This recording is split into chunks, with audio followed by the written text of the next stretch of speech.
So as some of you may know, our oldest daughter, Jenna, was born 4 months premature. She was just a pound. And as a result, her immune system was very compromised. So for the first number of months of her life, we couldn't take her out. We were very limited and people could come in. We just wanted to protect her. And finally, as her immune system kind of grew and summer was available, we started going out and taking her to places. And one of the very first kind of social opportunities she got to was to a small group at our church. One of the small group leaders invited us to join their group. We hadn't been to that group before.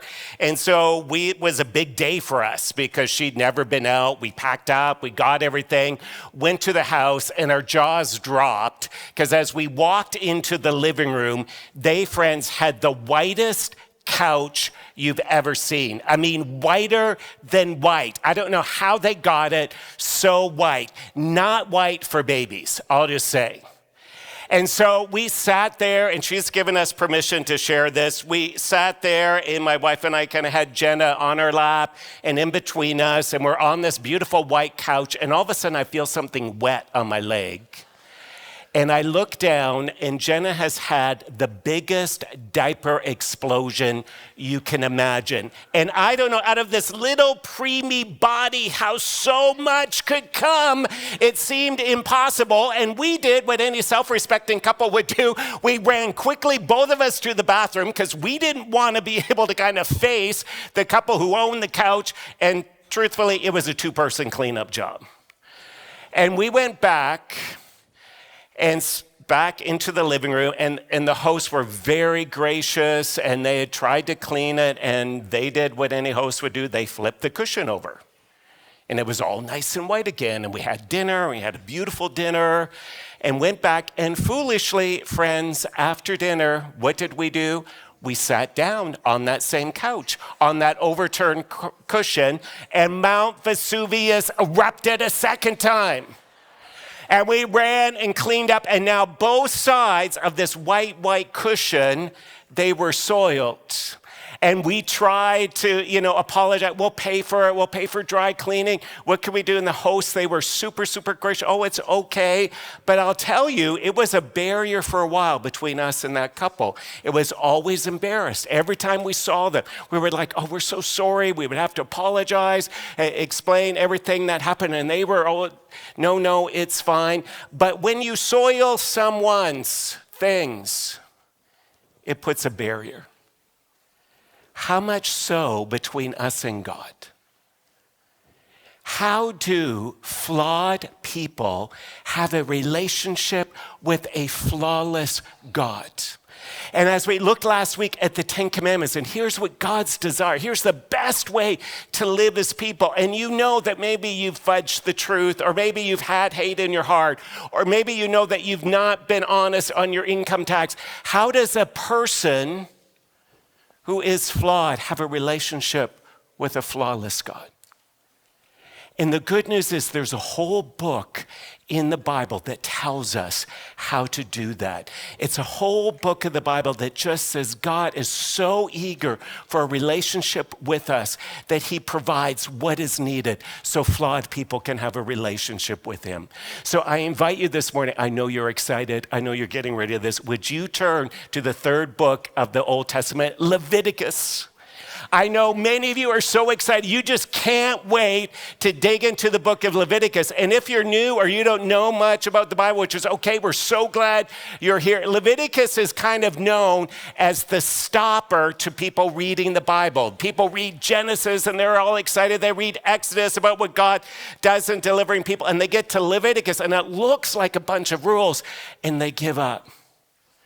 What's fascinating is that in ages past, the Jewish people would often teach children the book of Leviticus first.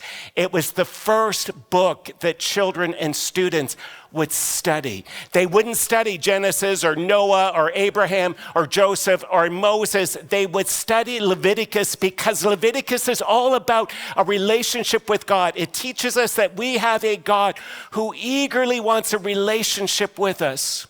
And I think the reason that people struggle with Leviticus and they don't want to read it is because Leviticus calls you and I to incredibly countercultural living. In Leviticus 20, verse 26, God says, you shall be what? Holy to me. For I, the Lord, am holy and have separated you from my people that you should be mine. You shall be holy. Leviticus calls us to holy living. And I think many of us go, I don't know if I want that. And we're going to talk about that. And it calls us to live in such a unique and wonderful and countercultural way. And so Leviticus shows us how flawed people can have a relationship with a flawless God. And so just to put Leviticus again in perspective, if you haven't been here for a while, or if you're new, we're going through the Bible from Genesis to Revelation this year. And we saw how at the very beginning of Genesis, God creates us because he wants a relationship with us. He blesses us and he just wants to walk with us. That's God's desire.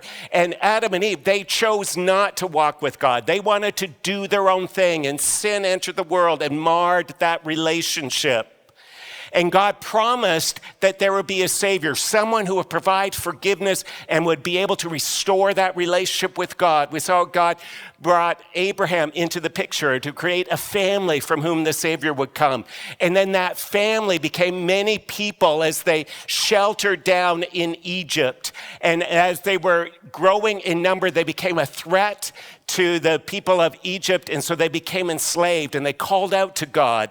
And God says, I'm going to deliver you. It's a picture of salvation, what God's going to do for us.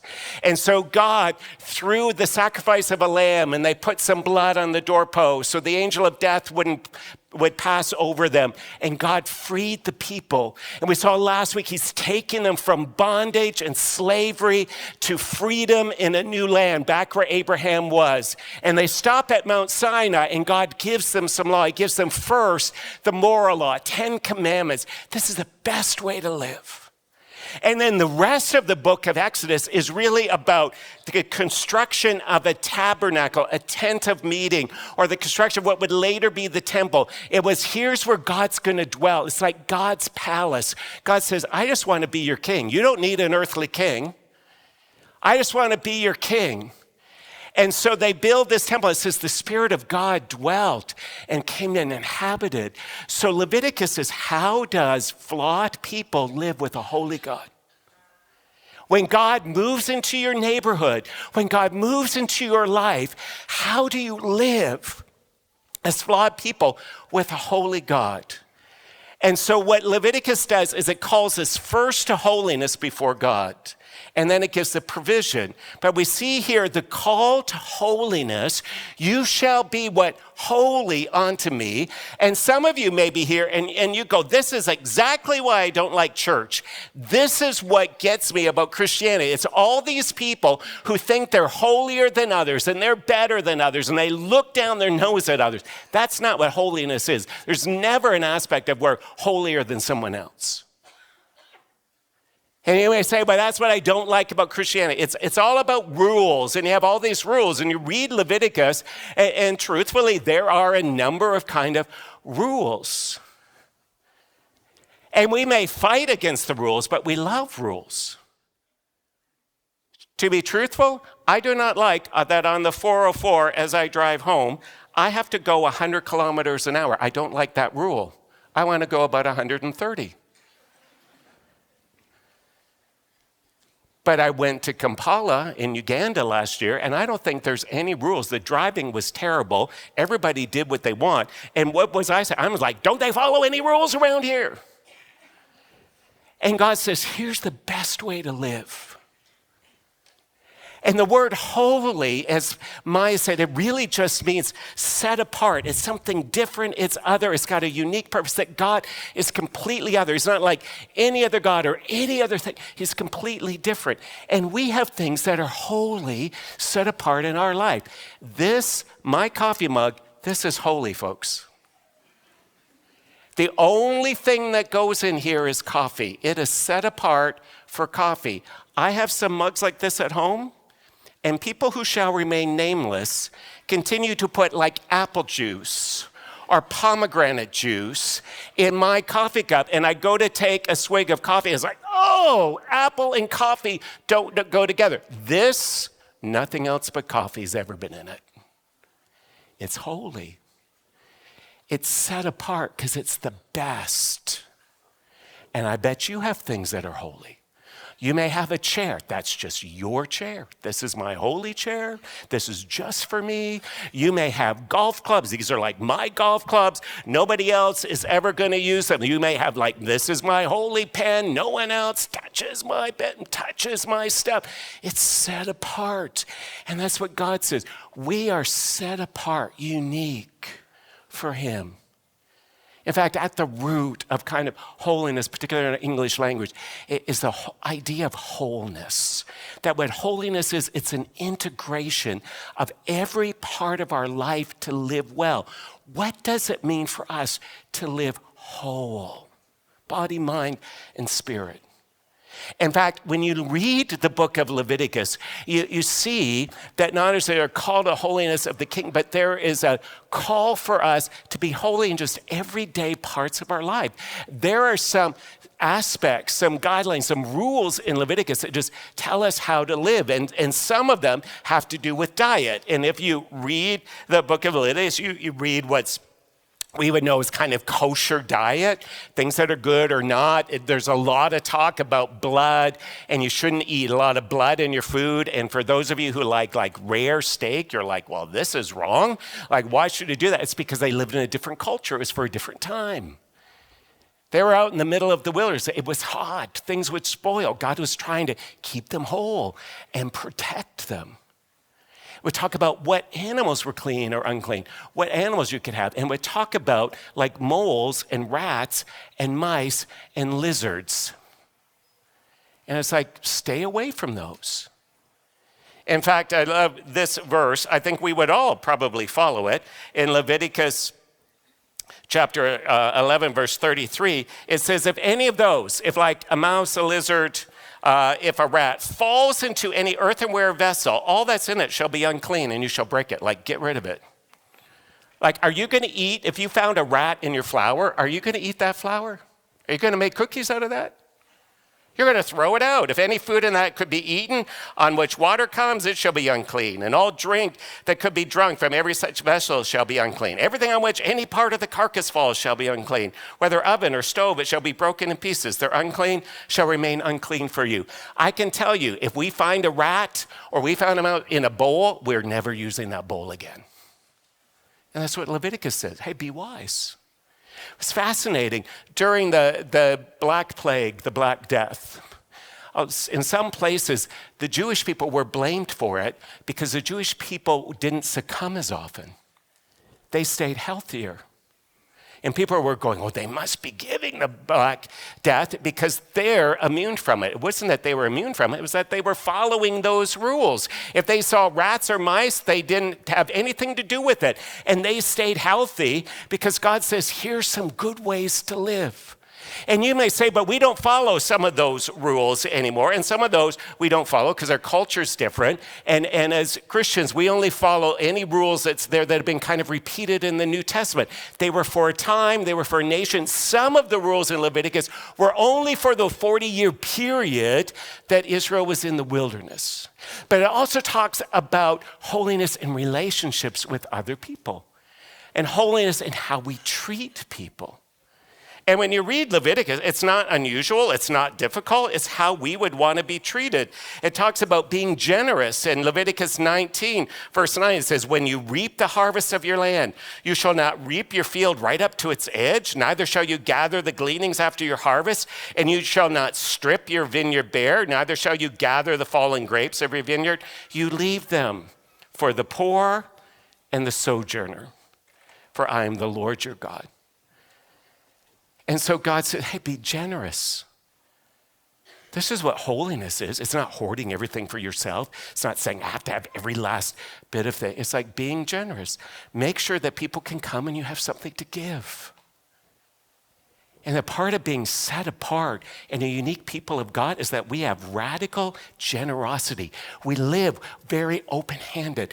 That's why on Easter, when we celebrate the extravagant sacrifice of Jesus on the cross, what God did for us in giving us his son, we say, hey, one way we can share that is just being extravagant. Radical generosity to someone in our community. That's why I want to help youth in our community this season. Jesus radically did that. We're going to live open-handed. Open-handed. But it also calls us to live holy before God. And it gives us just some ways that we can live right before God and how we can do that. And it's going to tell us that we need three things, that in order for us to live holy before God, we need priests, we need a sacrifice, and we need a scapegoat. Three things. How do broken people have a relationship with a flawless God? We need a priest first. And what Leviticus does is talk about what priests do. In fact, the title Leviticus, it comes from Levi, and Levi was the priestly group in Israel. That Jacob, as you know, the third grandson, the grandson of Abraham, had 12 sons. And they became 12 tribes, all their descendants and their genealogies. Each of the tribes was given a particular area of Israel that they were to live in. But the sons of Levi, the descendants of Levi, they were priests. They were scattered throughout, and they were to be priests. They were to be the representatives of the people before God. And how do broken people, flawed people, have a relationship with a flawless God? You have a representative. You have someone who goes. If you wanted to go to Buckingham Palace and see King Charles, you just can't barge into the palace, knock on the door and say, I'm here, where is he? You have to be introduced and you have to plan. You have to have someone. When God as the king moves into your neighborhood, you need a priest. Someone who's going to introduce you to God. And the descendants of Levi were priests. On their robes, there's all these instructions about how to have all the names of the tribes. They were to be representative of the people who were there. Priests were to represent the people. They weren't pastors or ministers who taught or did other things. They were priests, and the priests would offer sacrifices before God. They represented the people before God. Prophets were representatives of God before the people. The prophets would come and say, hey, here's what God is saying. I'm representing God. And would work. Priests would say, we're representing the people. And the main task of the priests was to offer sacrifices for the forgiveness of sin. And we see all throughout Scripture that there's something about when sin happens, when we mess up, when we soil the holiness of God, so to speak, there's a sacrifice. God killed an animal, gave Adam and Eve, covered them with the skins. That there was a sacrifice of the lamb when God was delivering them from Egypt. There's a sacrifice. And what God says is the priests were to give a sacrifice. And we read about that in Leviticus chapter 9, beginning at verse 6. It says, and Moses said, this is the thing that the Lord commanded you to do, that the glory of the Lord may appear. How is it that you can live with God? How is it that you can be in God's presence? Then Moses said to Aaron, draw near to the altar, offer your sin offering and your burnt offering, and make atonement for yourself and for the people, and bring the offering of the people and make atonement for them, as the Lord has commanded. And so what does God say? God says, here's what the priest is to do. They are to make an offering when flawed people, sinful people, The way that we can have a relationship with the Holy God is that we give an offering. We give a sacrifice. We say we messed up, someone owes, and here's what we're paying, an offering. And the priest, they would take an animal and they would lay it on the altar and they would sacrifice it. And then they would take some of the blood and they would go into the very holy place in the tabernacle or the temple where God was, and they'd sprinkle it on what was the Ark of the Covenant, which was a box covered in gold that contained some manna from their time in the wilderness. It contained the tablets with the 10 Commandments. And on top of that was the mercy seat. It was a place where God would hear the prayers, and God would say, the priest would say, hey, would you forgive our people? I, as a representative of the people, would you come? Would you give them forgiveness? And that was enough for God to forgive people, because flawed people, to have a relationship with a flawless God, need forgiveness. The problem is the priest would do that again and again and again, year after year after year, century after century after century, until Jesus. And Jesus became our priest. All these priests were forerunners of the one eternal priest, Jesus. Hebrews chapter 7, verse 23 says, the former priests were many in numbers because they were prevented by death from continuing in office. But he holds his priesthood permanently because he continues forever. Now we don't need priests because Jesus is our priest. He's the one that stands before God. The Bible says he does what? He prays on our behalf. He was sacrificed on our behalf. He introduces us to God. In fact, if you read the book of Revelation, and we'll get there at the end of the year, it says that there will be a day when we get to heaven, and what does Jesus do? It says Jesus takes us by the hand, walks us up the marshaled rank of angels to the Father, and introduces us and says, hey, Dad, he knows me, she knows me, Terry knows me. He introduces us to the King. He is our priest. And we need someone who goes to God. And we don't have to go to other people. We don't have to go to different individuals. We can go right to Jesus, who takes us to the Father. But we also need, Leviticus tells us, sacrifices, payment, so to speak, for the ways that we have messed up. And so we're going to see here 5 different sacrifices that God says, here's how people who want to live with me, when I'm in, here's what they need to give. And they're all blood sacrifices. They're all the slaughtering of an animal, whether it's a cow or a bull or an ox or a lamb or a goat or a bird. And when you think about it, this is one big bloody mess. When I grew up on the farm, we had kind of annually, we have chickens, and we would slaughter them all in one day. You kind of ring them up, you take the heads off, chop the heads off, you let the blood drain out. I mean, there was blood everywhere in the backyard. It was like one big bloody mess. And you think, why does God want that? Why would God want all that blood? I don't think it's necessarily that God wants it, but it's a picture, friends, of the mess that sin creates. That's what sin does. It creates hurt and a mess in our own life, in relationships with others. It hinders our relationship with God. It's like soiling a beautiful white couch. That's what sin does.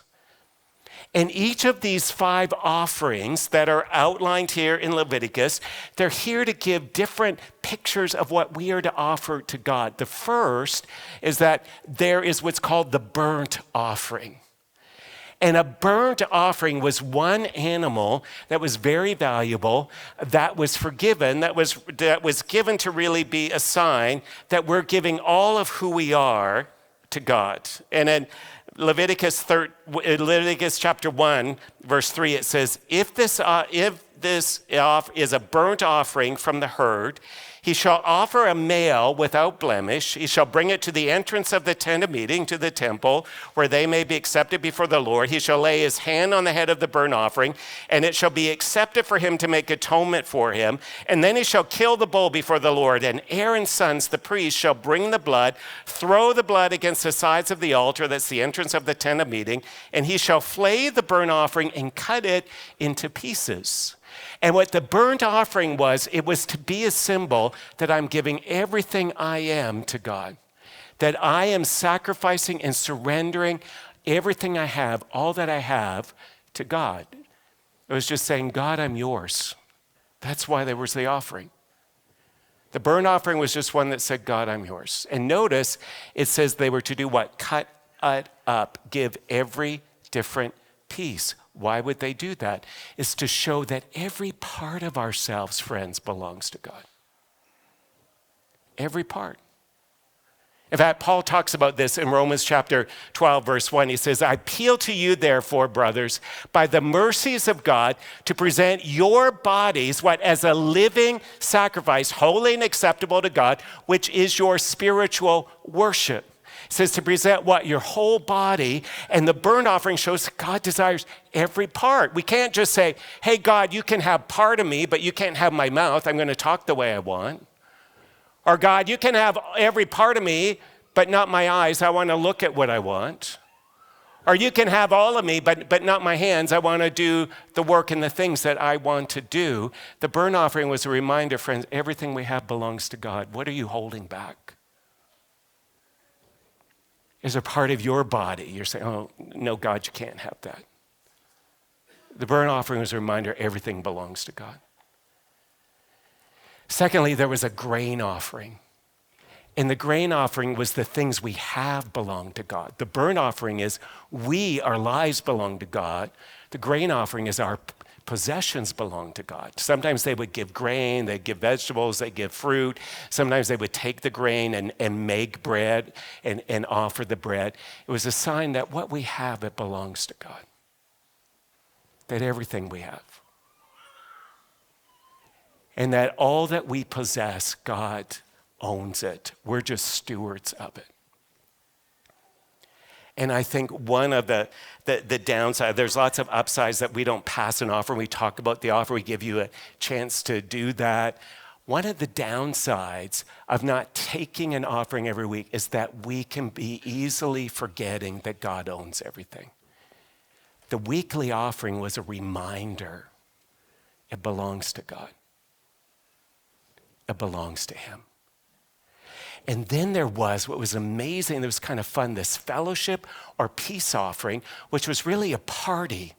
They would take an animal and they would go to the temple, and in the fellowship offering, they would give a third of that animal to God, a third of that animal to the priest, and then they would keep a third of it for themselves for a feast to celebrate. They'd invite their friends, their extended family, they'd all come together, and they would have this big party that was to be a reminder that they had peace with God, that God moved into the neighborhood, and they of all people were set apart to have a relationship with a holy God. That was something to celebrate. And in fact, you read Leviticus chapter 23, it's all about parties. It's all about celebrating. And you look at Leviticus and you sometimes people, oh, that's a lot of boring, awful laws. No, it's about celebrating a God who's there, who's given us peace. So celebrate. You can imagine all of these sacrifices, all these animals given to God. They're on the burnt offering. It was like the best tailgate party you've ever been to. Laughing and celebrating. And friends, holiness isn't somberness, and it's not just kind of not having any fun. It's a celebration that we have a relationship with God. And sometimes people say to me, Bayview, there's a lot of food. You give a lot of food. You sure? Right. Because Leviticus teaches us to celebrate we have God. To celebrate together. That's why before our 9 Easter service next week, we've got some food. Let's just come and celebrate. This is resurrection morning. That's why after the 2 o'clock service at 3 o'clock, we got more food. Those are the times we can do that. And it's like a time to celebrate, friends. We have the best news. I always think Easter, it's like the Super Bowl for the church. as we get together and celebrate everything that God can do. There was then the sin offering. And the sin offering was there to remind people that they were forgiven for sins that they had done accidentally. It's what they had unintentionally done. And I love that. The sin offering, or you would take an animal, you bring it to God, and it was there like, hey, God, anything that I might have done, I messed up. And everybody did that. It wasn't just that, oh, the bad sinners did that, or it's like, oh, they must have a problem that they brought a sin offering. Everybody had to do it because we all sin unintentionally. We're all on equal ground. And God says, hey, I want you to be free, even for things that you don't think you've done. And then there's the trespass offering, which was the offering that was given when you have messed up. Because when someone hurts you, what do you say? It's like, well, they owe me. They took something from me. They lied about me. They owe me. They owe me an apology. They owe me some money back. They owe something. And what do you do when you hurt God? You give him the sacrifice. And it was for things we have done. There's sacrifice for unintentional and for intentional stuff. And you may say, but why does God want a bloody mess? Why would he be satisfied with like a dead animal or a burnt animal? Like that doesn't make any sense. And why would God want that? And it's because these sacrifices all pointed towards what Jesus would do. They were all done in the Old Testament in faith and in trust that one day Jesus would come. And it's kind of like this, that when people in the Old Testament would mess up, when they would sin, their sacrifice was like writing God a check. And God would look at them, though, and say, well, you don't have enough in your account. And it would see all the people giving sacrifice, you don't have enough in your account. But Jesus came not only to be the priest, but to be the sacrifice. And he gave his life on the cross. And he who is God became like us and sacrificed his life. And it's like when he died, there was a huge deposit and God could cash the check. And that forgiveness was there. And Jesus, not only the priest, he's the sacrifice. And he did that for us. But I know sometimes when you say, but I don't know, I go to Jesus for forgiveness and I don't feel forgiven, or I think what I've done is so great that I couldn't imagine God forgiving. Sometimes we look more, friends, this is what we should not do, look more at how great our sin is. Instead, we should look at how great Jesus is. And not only is he the priest, the sacrifice, he's also the scapegoat. Because we need someone to take away the shame, to cover over our sin. And what we see here in Leviticus chapter 16, in verse 5, it says, and he shall take from the congregation of the people of Israel 2 male goats for a sin offering and 1 ram for a burnt offering. Aaron shall offer the bull as a sin offering for himself and shall make atonement for himself and for his house. And then he shall take the 2 goats and set them before the Lord at the entrance of the tent of meeting. And Aaron shall cast lots over the 2 goats, and 1 for the Lord and 1 lot for the Azazel. And Aaron shall present the goat on which the lot fell for the Lord and use it as a sin offering. But the goat on which the lot fell for Azazel shall be presented alive before the Lord to make atonement over it, that it may be sent away into the wilderness of Azazel. And so once a year on what was called the Day of Atonement, and it's better if you look at it like at one meant, but would they become kind of one with God, the priest would offer a burnt offering, a sacrifice for forgiveness of his own sin. And that he would say, I want to stand as a forgiven representative before God. And then it said that they would come back after he gave the burnt offering, and he would have 2 pure goats, and they would cast lots. And 1 goat was to die and be a sacrifice. The other goat was to live. And the 1 goat would die and be a sacrifice. The other was to live and leave and take all the sins away from the people. So they would cast lots. 1 goat, it would be killed. They would take the blood, and the high priest would go into the Holy of Holies, the mercy seat of God, sprinkle some blood, and as a representative, holy before people, would say, God, would you forgive? Would you forgive our sin? Would you forgive what we've done, all the errors of our ways? And then he would come out and he would take the scapegoat, what it was called, that was going to the wilderness or the Azazel. And some traditions say they would put a red cord, like a little round red cord on its top of its head for judgment. And then the high priest would pray over that and place his hands on the scapegoat and would say, all of our sin, all of our anger, all our greed, all our pride, all our arrogance, all our envy, all our lust, everything that we've done is on that goat. And I'm sure that there were people watching in the crowd would say, yeah, my sin's there. I put my sin there. I put my pride there. I put my arrogance there. And then they would call for a volunteer who would take that goat outside of the city, and people would watch.